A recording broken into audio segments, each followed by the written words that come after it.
Elena se movía entre los invitados con la gracia de una bailarina, su vestido de seda color marfil flotando a su alrededor como una nube. Era la anfitriona perfecta en la fiesta de aniversario perfecta, celebrada en la casa perfecta que ella misma había diseñado.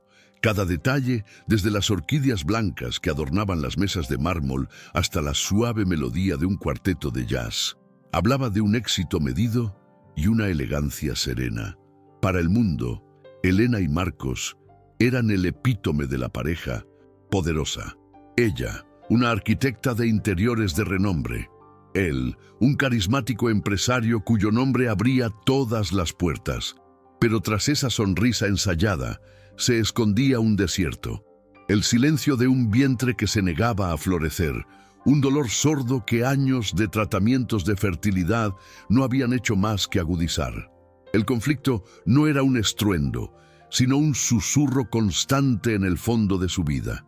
Se manifestaba en la forma en que Marcos, su esposo desde hacía una década, la rodeaba con el brazo para la foto, un gesto más para la galería que para ella. Su toque era una costumbre, no una conexión. Mientras él reía y encantaba a un círculo de inversores, sus ojos pasaban por encima de ella, buscando algo o a alguien más en la multitud. Elena lo notaba. Lo sentía como una corriente de aire frío en medio del cálido salón. Se decía a sí misma que era el estrés de los negocios, la presión de mantener el imperio que habían construido. Siempre encontraba una excusa, un remiendo para tapar las grietas que comenzaban a aparecer en los cimientos de su vida. Una amiga de la universidad, radiante y visiblemente embarazada, se acercó a felicitarla. «¡10 años, Elena! Se ven tan felices como el primer día». Elena le devolvió la sonrisa, una obra de arte de contención muscular. «Gracias, Ana. Tú te ves espectacular». Su mirada, sin embargo, se desvió por una fracción de segundo hacia el vientre abultado de su amiga. Fue un pinchazo, rápido y brutal, una mezcla de envidia y vergüenza que aprendió a tragar como una medicina amarga. Se excusó con elegancia, alegando que debía supervisar algo en la cocina, pero en realidad solo necesitaba un instante para respirar, para que el nudo en su garganta se disolviera antes de que alguien más lo notara. Apoyada contra la fría pared del pasillo de servicio, cerró los ojos. La música y las risas se oían lejanas. Recordó la última visita a la clínica, el olor a antiséptico, la voz compasiva pero firme del doctor. Las posibilidades son cada vez menores, Elena. Marcos le había apretado la mano, pero sus palabras de consuelo se sentían vacías. Un guión que ya habían repetido demasiadas veces. Él había propuesto tomar un descanso de los tratamientos. «Relajémonos, viajemos», dijo. Pero ella sabía que descanso era una forma de rendición, y la idea la aterrorizaba. Volvió a la fiesta, su armadura de serenidad de nuevo en su lugar. Vio a Marcos hablando por teléfono en un rincón, de espaldas a la mayoría de los invitados. Su expresión era tensa, casi irritada. Al darse cuenta de que ella lo miraba, su rostro cambió instantáneamente. Colgó deprisa y se acercó a ella con una sonrisa forzada. «Cosas del trabajo, cariño. Nunca se detiene». No le preguntó quién era. Había dejado de hacer preguntas cuyas respuestas no quería escuchar. Era más fácil creer en la mentira conveniente, mantener la paz, proteger la imagen de la vida que con tanto esmero había construido. Más tarde, una tía de Marcos, una mujer de lengua afilada y tacto nulo, la acorraló junto a la barra de postres. «Mija, sigues tan delgada como siempre. A ver cuándo nos dan la sorpresa. A este paso, a Marcos se le va a pasar el tren». El comentario fue una bofetada silenciosa. Elena sintió el calor subir a sus mejillas, pero su voz salió calmada. «Todo a su tiempo, tía Carmen. Ahora, ¿ya probaste el tiramisú? Es mi receta secreta». La desvió con la pericia de quien ha pasado años navegando por campos minados de expectativas ajenas. Pero cada palabra era una pequeña herida que se sumaba a las demás. Ella creía tenerlo todo bajo control. Como arquitecta, su profesión consistía en imponer orden sobre el caos, en crear belleza y funcionalidad a partir de espacios vacíos. Intentaba aplicar esa misma lógica a su vida. Si algo estaba roto, lo arreglaba. Si algo estaba desalineado, lo enderezaba. Los problemas con Marcos, la presión social, el dolor de la infertilidad, eran solo variables a gestionar, desafíos de diseño en el gran proyecto de su felicidad. Estaba convencida de que con suficiente esfuerzo y paciencia podría restaurar el equilibrio. Mientras la noche avanzaba, se permitió un momento de falsa tranquilidad. Observaba a sus invitados reír, beber y celebrar su unión. Y por un instante, la ilusión fue tan poderosa que casi se la creyó. Tal vez las cosas no estaban tan mal. Tal vez solo estaba siendo paranoica. Eran un equipo, Marcos y ella. Habían superado muchas cosas juntos. Superarían esto también. Fue entonces cuando Marcos pidió la atención de todos, golpeando suavemente su copa con un tenedor. El murmullo de las conversaciones se apagó. Él la atrajo hacia sí, su brazo firme alrededor de su cintura. «Quiero proponer un brindis», comenzó, su voz resonando con la confianza que todos tanto admiraban.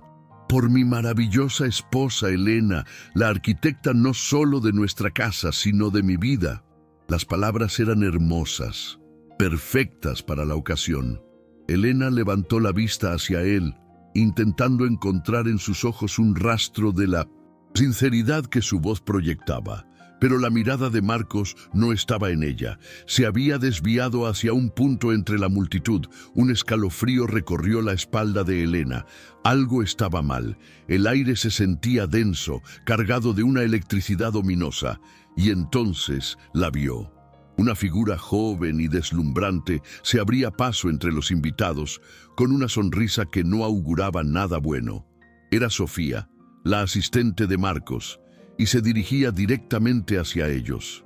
Sofía se detuvo a solo unos pasos, su mano protectoramente posada sobre su vientre.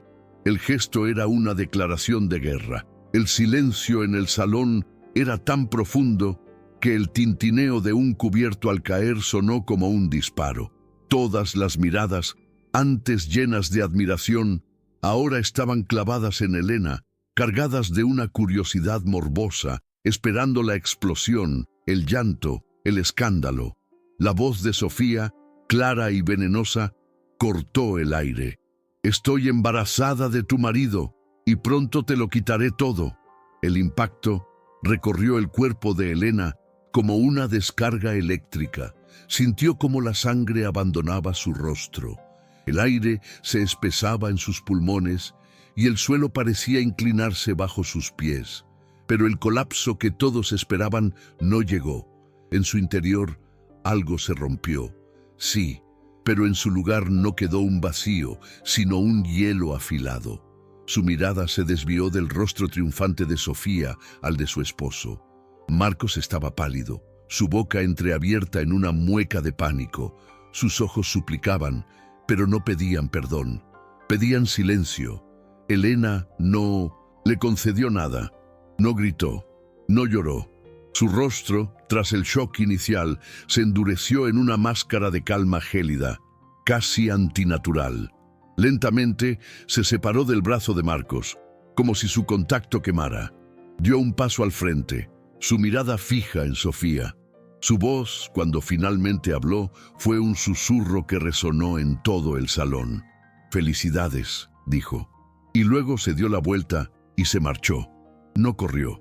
Caminó con la misma elegancia con la que había recibido a sus invitados, subiendo la gran escalera de mármol sin mirar atrás, dejando atrás el murmullo que estallaba a sus espaldas, el caos social, la ruina de su matrimonio expuesta bajo las luces de la fiesta. Los días siguientes fueron un infierno silencioso. La casa, antes un santuario de orden y belleza, se sentía como una tumba. Los arreglos florales se marchitaban en sus jarrones, testigos mudos de la celebración fallida. El teléfono dejó de sonar. Los amigos, que antes la llenaban de elogios, se dividieron en bandos o, peor aún, desaparecieron, temerosos de verse salpicados por el escándalo. La humillación era un veneno lento que se filtraba en cada aspecto de su vida. En el supermercado, sentía las miradas de lástima. En las reuniones de trabajo, percibía el desdén disimulado de los socios de Marcos. Él intentó hablar con ella, por supuesto. La primera noche durmió en el cuarto de huéspedes. A la mañana siguiente la esperó en la cocina, con el rostro demacrado. Sus disculpas eran un torrente de excusas vacías, un guión patético sobre la soledad, la presión, un error sin sentido. Elena lo escuchó sin interrumpir, bebiendo su café negro. Cuando él terminó, ella dejó la taza sobre el mármol con un sonido seco y definitivo. «No fue un error, Marcos. Fue una elección», dijo ella, su voz desprovista de emoción. «Pero tu traición no fue acostarte con ella. Fue dejar que usara contra mí lo único que sabías que me destrozaría. Profanaste nuestro dolor. Lo convertiste en un arma para ella. Y eso no te lo perdonaré jamás». Él no tuvo nada que decir. Sabía que era verdad. La estocada final llegó una semana después. Un sobre de una prestigiosa firma de abogados. Dentro, una notificación preliminar. Los abogados de Sofía exigían el reconocimiento legal del niño y de forma preventiva reclamaban una porción significativa del patrimonio conyugal. Era una jugada agresiva, descarada. Una declaración de que no se detendrían ante nada para despojarla de todo. Elena leyó el documento, sus manos temblando, por primera vez desde aquella noche. Pero no era miedo lo que sentía, era rabia, una rabia pura, fría y cristalina que quemó la niebla de su dolor y le devolvió la claridad. La mujer serena y contenida se había evaporado. En su lugar había una estratega. Su dolor no la paralizaría, la enfocaría. Ignoró las 15 llamadas perdidas de Marcos. Se sentó en su escritorio, el mismo desde donde había diseñado espacios llenos de luz y armonía, y comenzó a planificar la deconstrucción. No buscaba venganza. La venganza era un acto pasional y desordenado. Ella buscaba justicia, una justicia quirúrgica, fría y absoluta. Al día siguiente se reunió con Victoria Rivas, la abogada de divorcios más temida y respetada de la ciudad. Su oficina no era lujosa, sino funcional y austera como su reputación. Victoria escuchó la historia sin inmutarse, sus ojos de halcón fijos en Elena. El adulterio es claro, la humillación pública nos da una ventaja moral en la negociación. Podemos pedir una compensación generosa, asegurar la casa, sus activos. Elena la interrumpió. «No quiero negociar, Victoria. No quiero una compensación. Quiero todo». La abogada levantó una ceja. «Elena, la ley no funciona así. Él es socio en todo». «No me basaré en el adulterio», continuó Elena, su voz firme. «Me basaré en un fraude monumental del que Marcos es cómplice». Se inclinó hacia adelante y le entregó una llave pequeña y plateada. «Esta llave abre una caja de seguridad en el Banco Metropolitano. Dentro encontrará un archivo médico, un secreto que solo Marcos y yo conocemos». Hizo una pausa, dejando que el peso de sus palabras se asentara en la habitación. «Un secreto que demuestra que Sofía miente y que convertirá a mi marido de un simple infiel a un conspirador en un intento de estafa masiva». Victoria Rivas tomó la llave. Por primera vez, una sonrisa delgada y depredadora se dibujó en sus labios. «Señora Solís», dijo, su tono cargado de un nuevo respeto, «esto lo cambia todo. Dígame exactamente qué vamos a hacer». El aire en la bóveda del Banco Metropolitano era frío y olía a metal y a secretos bien guardados. Victoria Rivas se movía con una eficiencia que rayaba en lo marcial. No había en ella rastro de curiosidad, solo una concentración absoluta. El empleado del banco, Un hombrecillo nervioso la observaba desde una distancia prudente mientras ella introducía la pequeña llave plateada en la cerradura de la caja de seguridad número 713. El sonido del metal al girar fue un clic seco, un punto final.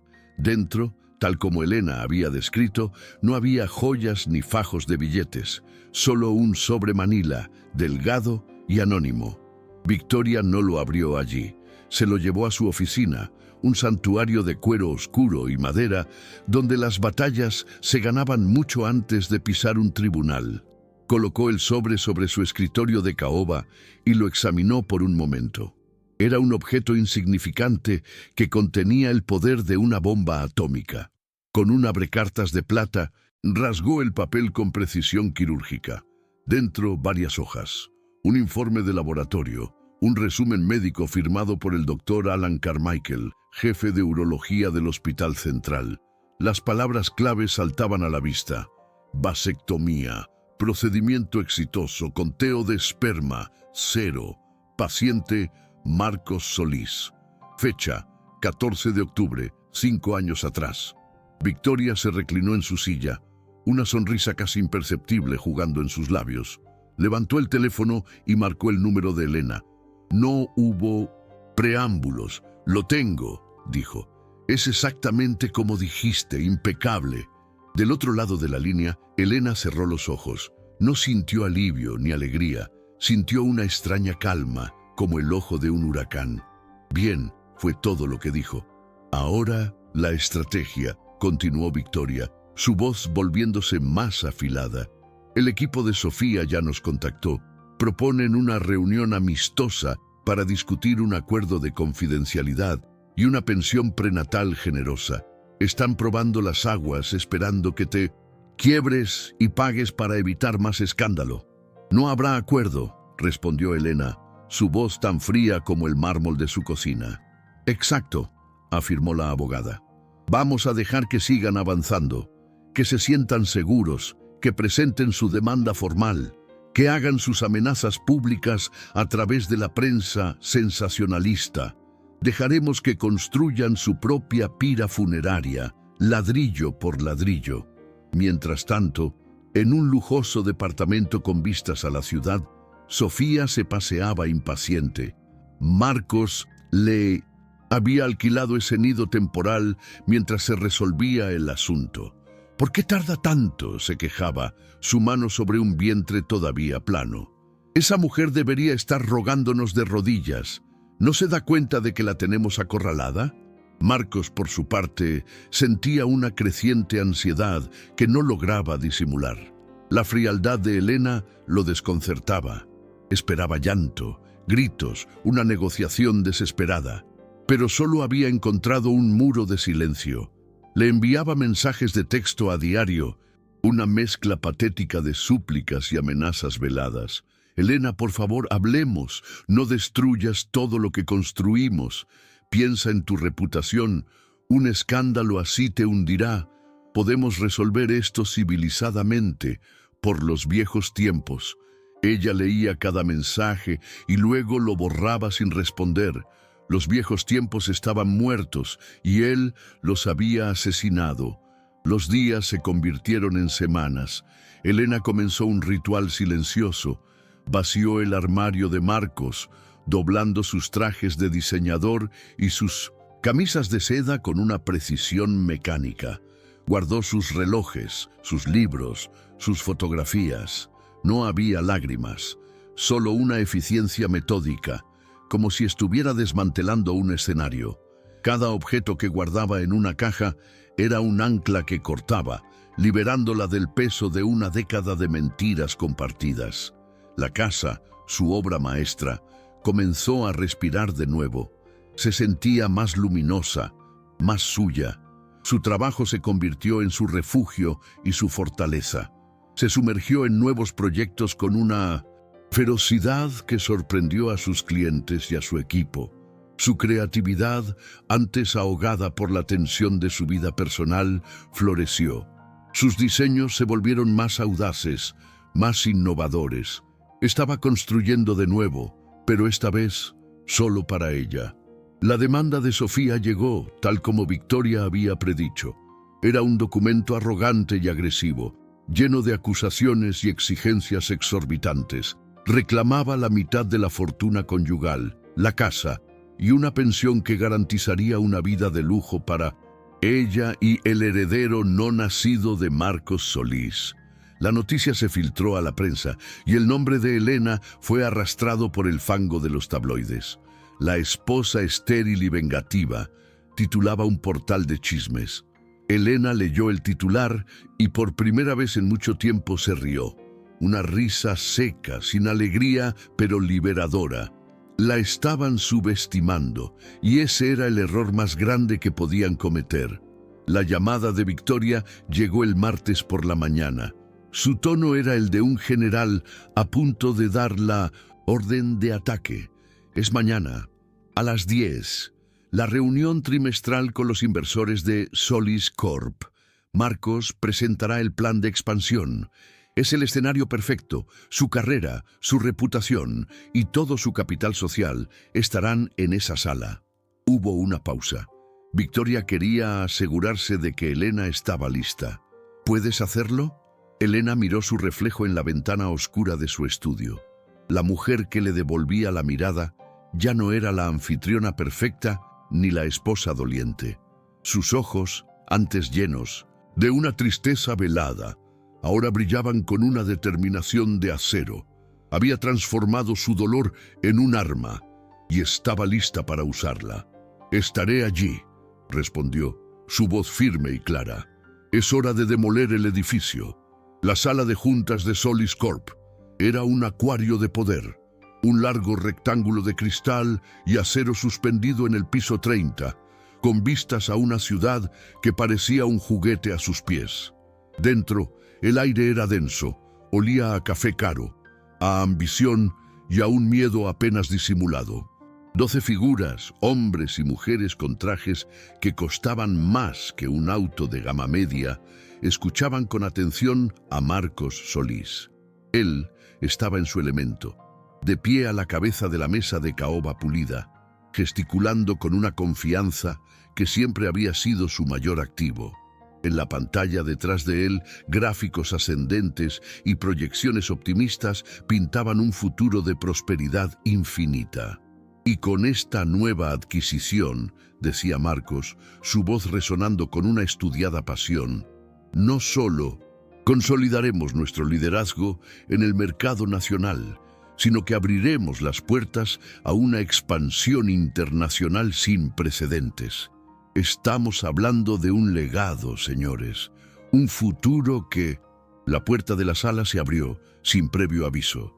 No fue un portazo, fue un movimiento suave, casi silencioso, pero que tuvo el efecto de un trueno. Todas las cabezas se giraron. Elena estaba allí. No llevaba el marfil sereno de sus fiestas, ni el gris discreto de sus reuniones de trabajo. Vestía un traje, sastre de un azul cobalto tan intenso que parecía absorber toda la luz de la habitación. Su cabello estaba recogido en un moño bajo y severo, y su rostro, desprovisto de la sonrisa de anfitriona, era una máscara de calma letal. No parecía una esposa despechada buscando un escándalo. Parecía una ejecutiva que venía a cerrar el trato más importante de su vida. Marcos se quedó helado, con la frase a medio terminar. El color desapareció de su rostro, dejando una palidez cerosa. Por un instante, el pánico puro y sin adulterar brilló en sus ojos antes de que lograra reprimirlo. «Elena», dijo, su voz un intento fallido de sonar casual. «Estamos en medio de algo importante». Ella lo ignoró.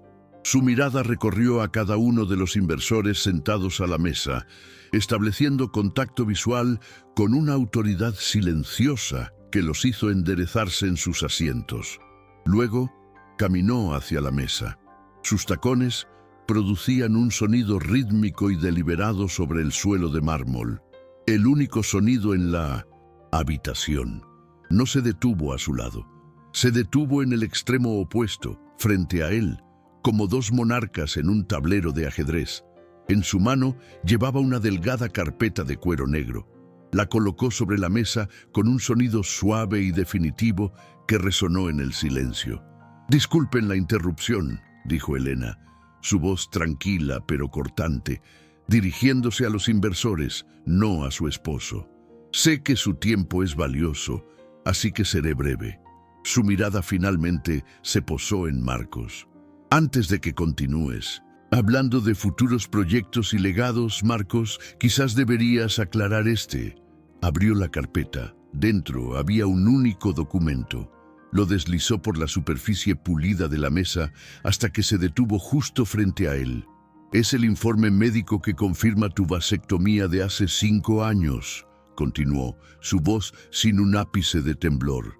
«Realizada justo después de que los médicos nos dijeran que la fertilización in vitro era nuestra única opción. Un procedimiento que, según el informe, fue un éxito rotundo, conteo de esperma, 0. Un jadeo colectivo y ahogado recorrió la sala. Los ojos de los inversores se movieron del papel al rostro de Marcos y luego de vuelta al papel, como espectadores de un partido de tenis mortal. La fachada de Marcos se resquebrajó.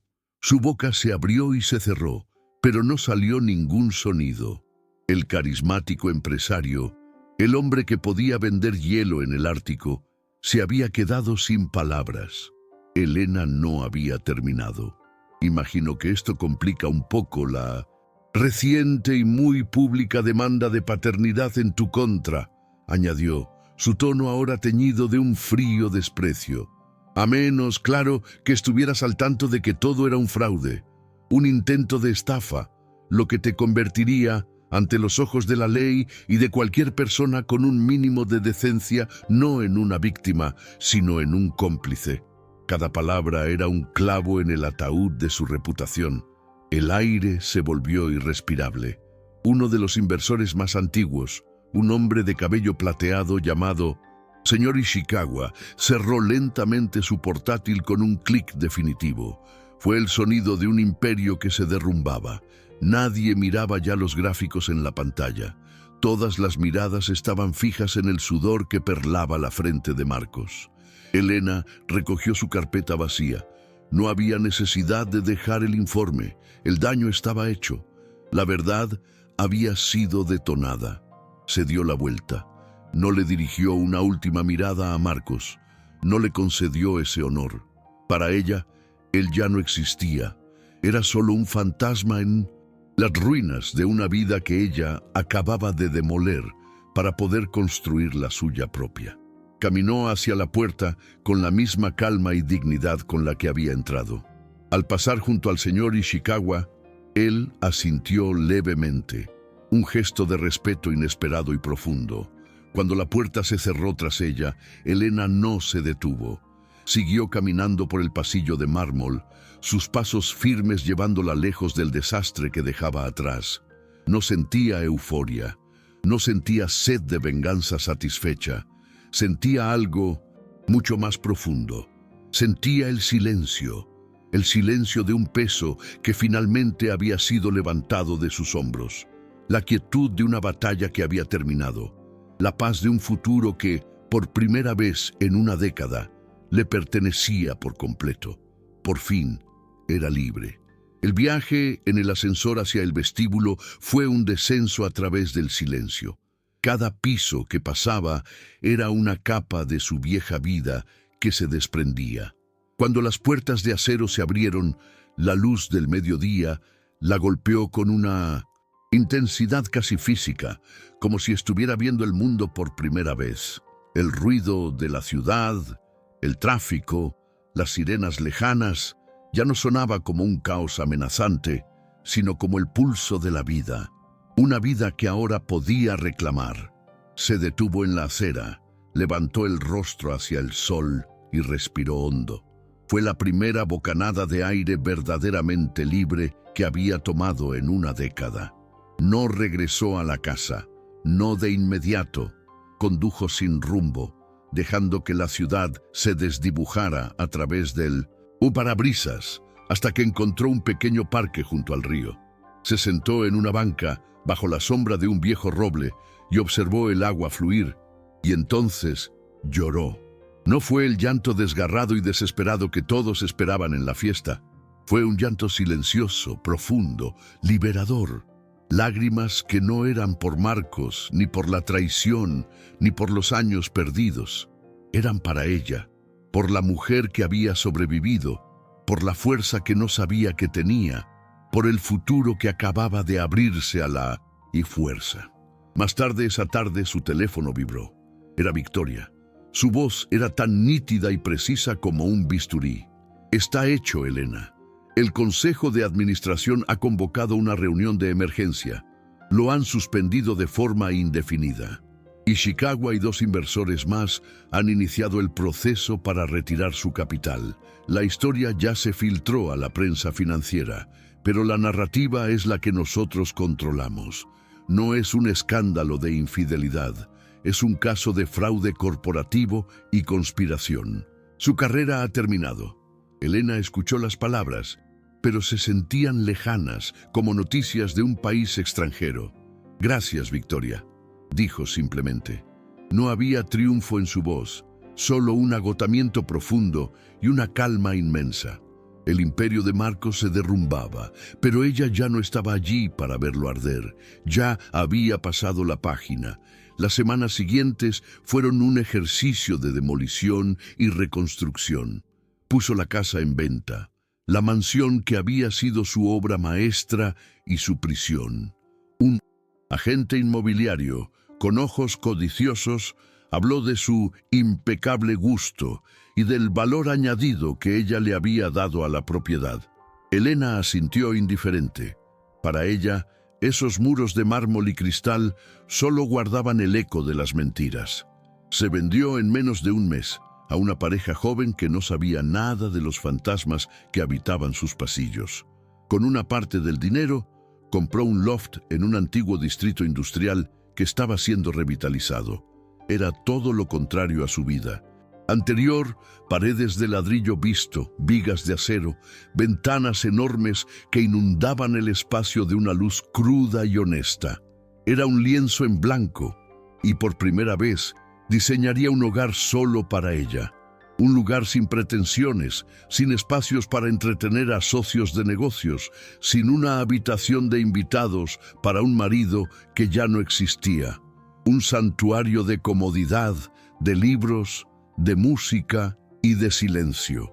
El proceso del divorcio fue rápido y brutalmente eficiente. Marcos, despojado de su poder, de su reputación y de sus aliados, no tuvo más opción que aceptar los términos de Elena. No hubo peleas por el dinero. Ella tomó lo que legalmente le correspondía, lo suficiente para asegurar su independencia y financiar sus nuevos comienzos. No quería nada que le recordara a él. La verdadera victoria no estaba en el acuerdo financiero, sino en el decreto final que disolvía el vínculo. El día que lo recibió por correo, lo leyó una vez y luego lo guardó en un cajón. Era historia. Su trabajo se convirtió en su ancla y su motor. La noticia de su confrontación en la sala de juntas se había extendido en ciertos círculos, no como un chisme, sino como una leyenda. Le dio una reputación de ser una mujer de una fortaleza inquebrantable y una inteligencia feroz. Nuevos clientes la buscaron, no solo por su talento, sino por la integridad que ahora representaba. Sus diseños se volvieron más personales, más cálidos. Estaba creando espacios que sanaban, que acogían, que permitían a la gente ser ellos mismos. Estaba, en esencia, construyendo para otros lo que ahora estaba construyendo para sí misma. Una noche, mientras desempacaba las últimas cajas en su nuevo loft, encontró una carpeta que había olvidado. Dentro estaban todos los documentos de la clínica de fertilidad, los folletos con parejas sonrientes, los calendarios de inyecciones, los resultados de análisis con números que siempre traían malas noticias. El dolor, ese viejo conocido, pinchó su corazón.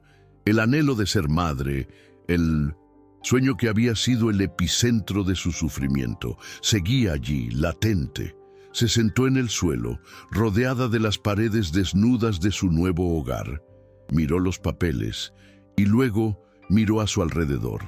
El sueño no había muerto con su matrimonio. Simplemente había sido secuestrado, convertido en una herramienta de presión, en una fuente de vergüenza. Pero el deseo original, el más puro, era suyo. Siempre lo había sido. Se dio cuenta de que ya no necesitaba a un hombre para construir un hogar. ¿Por qué lo necesitaría para construir una familia? Una nueva determinación, tranquila y poderosa, se asentó en su interior. No era la rabia fría que la había impulsado a destruir a Marcos. Era una fuerza cálida, creativa, llena de esperanza. Tomó su teléfono. Buscó el número de la clínica. Sus dedos no temblaron. Marcó. Clínica de Fertilidad New Hope. Buenas tardes, dijo una voz amable.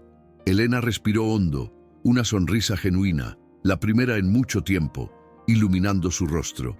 Hola, dijo, su voz clara y firme. Mi nombre es Elena. Quisiera programar una consulta para empezar de nuevo. Comente de qué país está viendo ese vídeo. E se quisera ouvir mais historias de coragem e renacimiento, inscrébase no canal. 2 años después. El sol de la tarde se filtraba a través de los inmensos ventanales de un loft que no se parecía en nada a una tumba de mármol.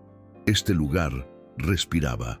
Olía a madera de pino, a café recién hecho y a crayones.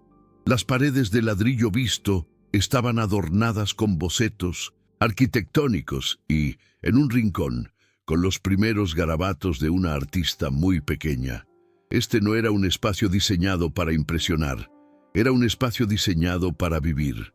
Elena estaba sentada en el suelo, rodeada de planos para su nuevo proyecto, un refugio para mujeres. Su cabello, ahora más corto, caía libremente sobre sus hombros. Llevaba unos jeans cómodos y una simple camiseta blanca. Ya no había seda color marfil ni armaduras de serenidad. Solo estaba ella, concentrada, la punta de su lápiz moviéndose con una fluidez que nacía de la pasión, no de la obligación, una risa pequeña, como el tintineo de campanitas de cristal, rompió el silencio creativo. Luna, de poco más de 1 año, corría hacia ella con pasitos torpes, sus manitas extendidas y manchadas de pintura azul. Se lanzó a los brazos de su madre, dejando una pequeña huella de color en su camiseta. Elena no se inmutó, la abrazó con fuerza, hundiendo su rostro en el cabello suave de su hija, que olía a champú de bebé y a galletas. Ese aroma era su nuevo perfume de éxito. Felicidades, señora Solís. Su transferencia fue un éxito. Va a ser mamá. Las palabras de la doctora, pronunciadas hacía casi 2 años, todavía resonaban en su memoria. No las había recibido con un estallido de euforia, sino con una profunda y silenciosa ola de gratitud que la había hecho llorar por primera vez de pura felicidad. Había elegido a un donante anónimo, un hombre descrito en un archivo como sano, creativo y con una sonrisa amable. No necesitaba un socio ni un apellido, solo necesitaba una oportunidad, y se la había dado a sí misma. El calor del pequeño cuerpo de Luna contra el suyo era el ancla más real que jamás había conocido. Por un instante recordó el frío de un abrazo vacío en una fiesta llena de gente, el frío de una casa inmensa donde su propia respiración hacía eco. Ese recuerdo ya no dolía. Era solo la fotografía descolorida de una vida que ya no le pertenecía, el eco de un terremoto lejano que había dejado el terreno limpio para una nueva construcción. Su estudio de diseño, Solís Espacios con Alma, se había convertido en un referente en la ciudad. Los clientes ya no la buscaban para crear vitrinas de opulencia, sino para diseñar hogares, oficinas y espacios comunitarios que tuvieran un propósito, que contaran una historia. Sobre su escritorio, junto a los planos del refugio, descansaba una revista de arquitectura. En la portada, su rostro. La sonrisa no era ensayada, era genuina. El titular decía: Elena Solís, reconstruyendo vidas, un espacio a la vez. Ya no era la esposa de nadie, era la arquitecta de su propio destino. A veces veía noticias sobre Marcos. Su nombre aparecía esporádicamente en las páginas financieras, siempre ligado al colapso de Solís Corp, a demandas de inversores y a un escándalo que se negaba a morir. Sofía había desaparecido del mapa tras revelarse el fraude, su intento de extorsión expuesto de la manera más humillante. Elena leía los titulares sin sentir nada, ni rencor ni satisfacción. Solo una indiferencia tranquila. Eran fantasmas de un mundo que ya no era el suyo. Su energía estaba enfocada en el presente, en los planos sobre su mesa y en las manitas azules que ahora intentaban ayudarla a dibujar. Esa tarde, recibió una llamada de una de las primeras mujeres que se alojarían en el refugio que estaba diseñando. La mujer, con la voz quebrada por la emoción, le daba las gracias. «Usted no solo nos está dando un techo, señora Solís», le dijo, «nos está devolviendo la dignidad». Al colgar, Elena miró a su hija, que ahora dormitaba plácidamente sobre una alfombra mullida. La dignidad. Eso era lo que había recuperado. No en una sala de juntas, no con un acuerdo de divorcio millonario, sino aquí, en la quietud de su loft, en la libertad de su trabajo, en la calidez de la maternidad elegida. Había transformado su dolor más profundo en su mayor fortaleza. La esterilidad impuesta por la traición se había convertido en la tierra fértil, donde había sembrado una nueva vida, una que florecía bajo sus propios términos. La historia de cada persona es una obra en construcción. A veces los cimientos se derrumban. Las paredes que creíamos seguras se vienen abajo, dejándonos a la intemperie, rodeados de escombros. Y en ese momento de devastación total, cuando todo parece perdido, es cuando tenemos la oportunidad más aterradora y más hermosa de todas, la de empezar de nuevo. No se trata de olvidar el pasado, sino de usar sus ruinas como la base para construir algo más fuerte, más auténtico, más nuestro, con coraje para demoler lo que nos daña, paciencia para limpiar el terreno y la determinación para levantar, ladrillo a ladrillo, la vida que realmente merecemos. Comenta de qué país estás viendo este video y si quieres escuchar más historias de coraje y renacimiento, suscríbete al canal.